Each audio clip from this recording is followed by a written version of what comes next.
welcome back, Combat Insiders here. Joshua Furs, Nick Portella, as always. We're here with a pretty cool guest, Jeff Houston. I would say he's just an announcer for BKFC, but he's not. He does stuff all over the world. We're going to get to that. But Jeff, man, what's going on, my friend?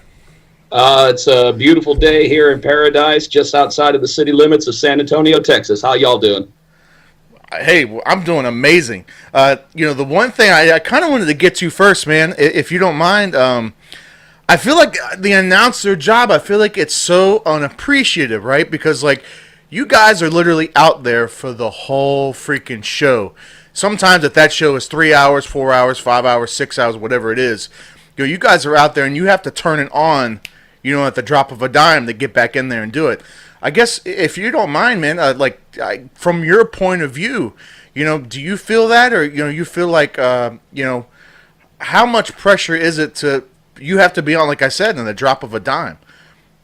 Well, when it comes to being unappreciated, it depends on the promotion. Sure, it really does, because everybody's different. I mean, I can't say that across the board because I work with so many respectful promotions who respect what I do. Yeah. And I work for international promotions, so that automatically tells you that they respect what I do if they're going to forego the expense to get me all the way the hell over there. So yeah, I definitely appreciate that. But as pressure, maybe earlier on in my career there was pressure. As of right now, this is just as natural to me as breathing. I mean, if you're going to be the best in the world, which I certainly am, pressure just it just ups the adrenaline factor for me. It just gets me in Ric Flair mode. There you go.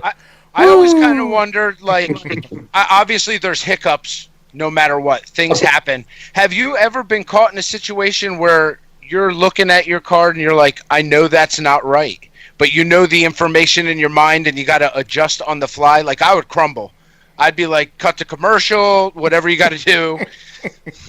The one thing that was taught early on to me in my, I guess you could say, my advancing stages was don't freeze, no matter what. Even if you have to announce the wrong information, don't freeze, because you can always kind of, answer for yourself later on. So you really don't want, I mean, it's kind of the same principle as radio. The last thing that you want is dead air. Right. I would have to be on a Xanax drip. That'd be the only way for me to survive. After the show. Yeah, you know what? And I remember a guy once told me he was a pastor at the time, and it's similar. I'll get to it. I'll connect the dots here. But he would talk about like if he's doing a sermon, and let's just say a freaking truck drives through the church, to act like. To keep going on, like the show must go on, act like it's not really going on, but I understand what you're saying, like just get through it and then you can address the problem later. But you talked about having going like worldwide and stuff like that, man. You're in Russia. I saw you're in South Korea recently, or North Korea, whatever it was. Like, not North Korea, not North Korea. It was South Korea. Okay, but you're all over the place, man. Like I talk about that. Well, I represent Road FC, which is based out of Wonju, South Korea. They do the bulk of their shows in South Korea. We've done some shows in China, Beijing, Changsha, Shanghai, Shujiazhuang. That's a fun one to say, even at parties. And I also represent ACA, formerly ACB. They were rebranded a couple of about a little less than a month ago. And that's the one that I'm also excited for because of this rebranding, they have actually taken on a very large roster of world-class athletes in addition to what they have already. So 2019 for ACA is going to be off the hook. You are going to see some amazing matchups. I think the Russian talent, in my opinion, is one of the most underrated areas. But as you can see, with rising superstars in mainstream MMA, people like Khabib Nurmagomedov and such, you are seeing that influx of Russian talent start to shine. How difficult is it to, travel to some of these places? Because I'll be honest with you, I am terrible with names, and, it is what it is, but I try to get as best as I can. But your job literally is to get the name perfect. You're going to some of these places, and I look at a piece of paper, and I'm like, ha blah blah blah blah blah. I don't know, and I just kind of. How do you deal with that? Like Nick kind of said too, on the fly, and you're looking at names, and your pronunciation has to be on the spot. Oh yeah, like a native practically. Another thing that was taught to me early on, especially when it comes to name pronunciation, it's key to it. Break down the syllables. In other countries, you're going to have people with multiple syllables. And don't even get me started on TIE fighters. There's like 5 syllables within one name. I mean, now that is pretty ridiculous. But that's really how you do it. You just look at it, and even though that it may look like literally gibberish to you, as long as you break it down, and honestly, with the wonder that is the internet these days, you can literally go anywhere and find an accurate pronunciation to almost every name. Google somebody saying it correctly and copy it. Well, that's all. Hopefully it's correctly. Just because it's on doesn't mean it's correct. Oh, it's not always true if it's on the internet? That's not how it works? You get the memo? Yeah, I must have missed it. So now you also do Bare Knuckle, and that's where we have saw a gross of your work. How awesome was it when you got on to that promotion? Because, like, they came onto the scene, and it just, like, I don't know. The explosion behind it was far greater than anyone could have imagined. I saw the explosion before the fuse was even lit. Yeah. I saw this as the next big thing, because when it comes to combat sports, the one thing that you're looking for is lightning in a bottle. And also timing is a huge thing, which is one of the reasons why the UFC succeeded in 1993 at the time, because there was nothing like it. Even though that it was met with nothing but criticism, cockfight except with people. But eventually, as it substantiated itself, adapted rules, weight classes, gloves and such, it became the global phenomenon that it is today. And I think that bare knuckle can definitely go that route. Just like the UFC, it was met with high criticism, because the majority of people who were saying that it actually looks more dangerous than other forms of combative sports obviously don't know what the hell they're talking about. That's actually true. I wrote a big, long article before the first event with the studies. There's studies that bare knuckle actually, at the end of the day, it looks worse, but it's actually safer, because they invented the glove not to keep you protected. It's just so I can hit you more without, busting up my hands. Now, here's the question. Since you're there, you're at all the events, what do you think the best fight of 2018 was? I know which won fight of the year, and I have 2 in mind that I'm like, I can't decide, but there's so many good ones. There's only one. Wait a minute. Okay, what do you got? Now, I take nothing away from any athlete that has stepped foot into the squared circle. Sure. Absolutely. This is a different animal. Sure. It's a different animal. But when it comes to wearing your heart on your sleeves, Tony Lopez and Joey Beltran, a million miles ahead. That was one of my picks, and we actually had them on 2 nights ago together to talk about their upcoming fight. And you're right, man. That I was asking them, I'm like, so by the time you get to the 5th round and you're all busted up, they were just like, yo, we were just here. We were just going to fight. That's it. Technique was out the window. They were just, it's just amazing. I'm like, I don't even know how. Well, think about it like this. In the 5th round, after what they had gone through in just 4 rounds, what's the point of technique at that point? None. It was all heart moving forward. So I'm excited for that fight. That was one of them. And the other one that was on my radar, and it wasn't aired on pay-per-view. So where you going? The Tom Scoff and Diego. That fight. Tom Schoaf. Yeah. I call him Scoff. Yeah. That fight. Yeah. Unfortunately, if it was on pay-per-view, I think that would have left a mark in the bare knuckle history, because that was a war, and we have those 2 coming on because they're fighting again. So it is nice to see that they're bringing back. What those fights are going to be. The funny thing about that is that was a learning process for us, because the fact that was such an amazing fight that should have been aired on some media level, and now we do Facebook Live for all of the undercard before we go to pay-per-view. So therefore, if we have one of those amazing undercard fights that just lives up more than what we expected, people can see it now. Yeah, and it worked out well. They did Facebook Live for the last event, and it was kind of cool, man. The stream came in, and I think it's necessary, because for you guys, for bare knuckle, any fight has that potential to be this barn burner. Absolutely. It's wild. 100%. Jeff, I'm curious to know, man, how does one kind of get into announcing? When did you know that that's what you wanted to do?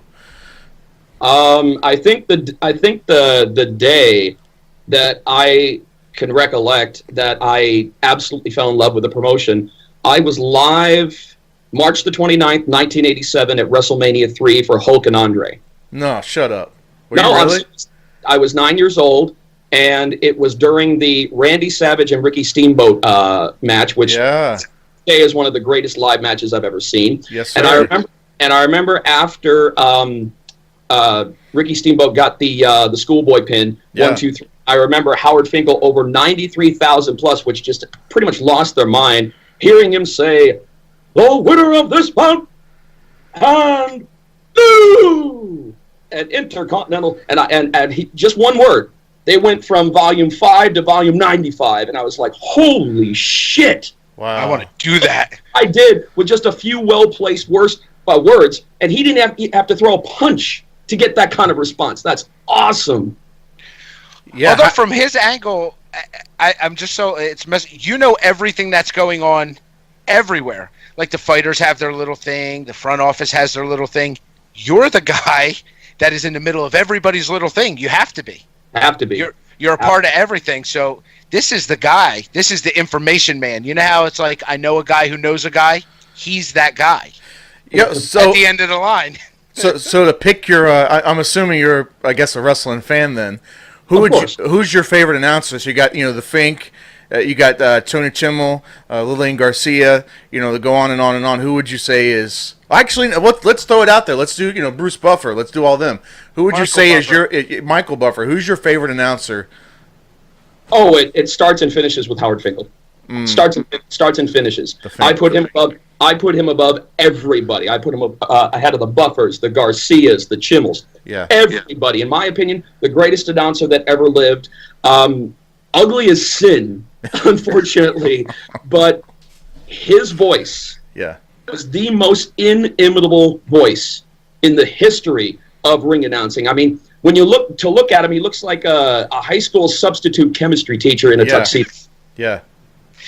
And when you hear that voice, it's just like, whoa, what planet did this guy come from? I was not expecting that, which is also why he is WWE's longest tenured employee. Yes. And there's a reason for that, because the guy is a fountain of information. He's made some of the most classic calls with some of the most classic names to ever step foot into the ring. So when it comes down to it, Howard Finkel 100 times over and then some. I always, I can always remember Fink. Undertaker was my favorite kind of growing up, and the way he would announce Taker to the ring, I always thought like his was the Undertaker, like the way. I like that, but I think my man Justin Roberts actually has the greatest one for that, because he rolled it. He'd go, "The Undertaker!" Yeah, he had that rasp. He would do that rasp in it, which actually fit the character, which actually fit the Undertaker's character, because he was dark, cold, rough around the edges. Yeah. So it fit him. Mine was always Hulk Hogan, because that's when he got in the bass. He'd go, "Hulk Hogan!" And he'd get real bassy, and it's just like, Jesus, that was right from the basement. Yeah. You know what's crazy? Now, anybody, I guess, technically could announce, but don't you feel like you have to be well-spoken, clear, you have to have the correct voice? I don't think anybody could do it. Like, man. I'm listening to you talk, and I'm listening to me talk. If I did it, it would be shit. Yeah. If he did it, it would be shit as well. Yes. Just, like, I don't feel like you could train into that. I think you either have it or you don't have it. Well, I mean, you can always train, but training's one thing, but getting to the level that you would want to be professionally, that's when it comes down to either you have it or you don't. If you're going to end up being one of the best in the world, the names that are mentioned, Buffer, Contreras, Martinez, Houston, all those names. You throw those names out there, then you have to have a preternatural sense for it. You have to have it or you don't from that. Other than that, I mean, if you want to announce, that's fine, but just don't be disappointed if you reach a certain plateau and you wonder, why is nothing happening? Maybe it's just because you don't have it. I mean, it is what it is. Wow. We're putting my man on the Mount Rushmore of ring announcers. You're on there. You get to be on there. Just as impressive as how good you are, man, is your impression of Fink and Justin Roberts. That was spot fucking on. Like no, seriously, Nick, you should go back and go on YouTube. Justin Roberts announcing the Undertaker. Hello, I don't watch wrestling, but I know who they are. Okay, I didn't live under a rock my whole life. Just go listen to Justin Roberts announce Taker. That was spot fucking on. It really was. That was actually You know how else quite you can impressive. Tell somebody's good when they recognize other people that are good. Yes, 100%. To me, that's a key. Like we do our show, and there's other media outlets where like, wow, they do a great show. Like we don't shit on people. It's all it's all to advance the sport, and I think that's for you guys. That's good. You could recognize like, hey, this guy, I'm good. This guy's the best there ever was, and you're comfortable with that. Yeah. You know what I mean? You what did Connor said? Gods recognize gods. Wow, that's come on, man. I'm putting you on that level. Putting you on that level. Well, then Connor needs to take a vacation from Mount Olympus. Then. Oh. Good. There's another anti-McGregor person. No. Let me go ahead and put the kibosh on that right now. Yeah, I am not anti-McGregor in any way. I am just not saying he's the best there is, the best there was, and the best there ever will be. Fair enough. The guy can sell a fight better than any fighter walking this earth today. Yeah. I will give him that. When it comes down to technique, he's not the best. He is not the best. I concur. Nope. I agree.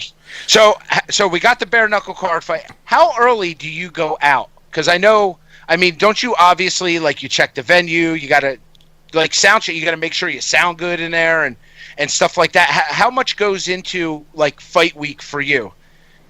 Well, really it's all voice technique and prep. I try to eat a certain way. Obviously, with this double chin, I'm not doing too well. I can't. Well, I can see it, but thank you. It's just all about preparation. You want to make sure that you do the right kind of stretching, the right kind of voice exercises and techniques. Become familiar with the fighters. I always keep write-ups with me. It's very similar to the same kind of prep that a world-class commentator would do. Not quite as extensive, but pretty damn close because I'm not telling the story like they are. All I'm there to do, brass tacks, I start fights. I don't finish them. That's one way to look at it. That's a great way to look at it. And I have one more question. This is just a personal preference. Who is your Tailor? The ring announcer always the baddest dressed dude in the building. Suits are always on point. They're fly, man. Wild colors. I like it all. Do you have a guy? Of course. Yeah. One guy? Yeah. As of right now, it's Angelino Boutique, which is based out of L.A., and they do awesome work for me. They do a lot of wild suits because that's something that I came across a couple of years ago when I was taking a look at myself kind of, the one thing that you do as a professional is you always look, where is there going to be a potential for me to change something? So, and then I started looking at all the other announcers and I started realizing that all the dress just starts to come together like this big blob of, black and blue. I mean, I'm like, am I a ring announcer or a maitre d' or a funeral pallbearer? I mean, I was getting pretty damn close to that. So I started thinking, I want to start changing my cosmetics. And anytime that you want to start changing your cosmetics, there's always somebody else in the business who does it. And they think that you're on their coattails. Like a lot of people have been saying that, I am, taking, stuff away from Bruce Buffer. I'm like, no. I have nothing but respect for Bruce. But I also know, and I'm going to say this candidly, Bruce does not have a corner on the hype market. No, he does not. He is one of the very first performance-based announcers that there were, where it's really more of a performance rather than just going out there and giving a shtick. Right. But did I take a little? I mean, you know what I did? I decided, how can I do it on my own to where I look like it's original and I'm not an imitator. Right. So I started doing this, the wild ties, the wild. I don't know if you guys saw my shoes from the last one, but I had like spike shoes on me. I saw them. You put them on social media. I saw the picture. Yeah, it's all about it's all about different for me, and it's all about, for me, it's all about connecting with the audience. The audience sets the bar for me, so I have to constantly come higher and higher and higher. It's almost like being on a jungle gym, going up and up and up, and rung and rung and rung and rung. I have to constantly keep evolving with the audience, because the audience eventually is going to want more from the announcer. So I feel that there is an evolution in the position of ring announcers. Absolutely. I feel like you're right. Like, if people think yous are doing the same thing, that's because yous aren't near each other. But I know what you've worn, and we see what he wears. If you put you two next to each other, both flashy, totally different styles. Yep. The style is not the same. Like, you both do it right. Nice shoes, nice this, nice that. Hair's did, got your whole thing. But if you put you two together, the style is just different. Yeah, I think it's night and day, and we don't care anyway. That's what we want to see. 100%. You get guys in there like, man, hold on, let me see what he's wearing real quick. Jeff, where can your fans and where can people catch you at on social media, man? Facebook, it's easy. Just go look for Jeff Houston, last name spelled like the city. Twitter, it's going to be Mr. Live Worldwide. And Instagram, it's going to be jeff.houston03. So there's plenty of places you can find me. Just type in my name when you go to YouTube, see some of my videos and such. And as far as schedules, well, you know, we got January 26th coming up in Grozny for ACA 91, which is going to be an awesome card. That's going to be the first card under the ACA banner. So that is going to be really interesting to see how the new athletes merge with the current ones. And then, of course, February 2nd, Cancun, Quintana, Mexico, at the Beto Avila Stadium for Bare Knuckle 4, which is going to be our, by far, our most stacked card. Yeah, 100%. All right, it's going to be awesome. Like you said, Bare Knuckle 4, it's going to be in Cancun, Mexico, live and only on pay-per-view. Get more information at bareknuckle.tv. Jeff Houston, it was our pleasure, sir. We thank you so much for your time. And for Nick Portella, for Joshua Furs, we are Combat Insiders, and we're out.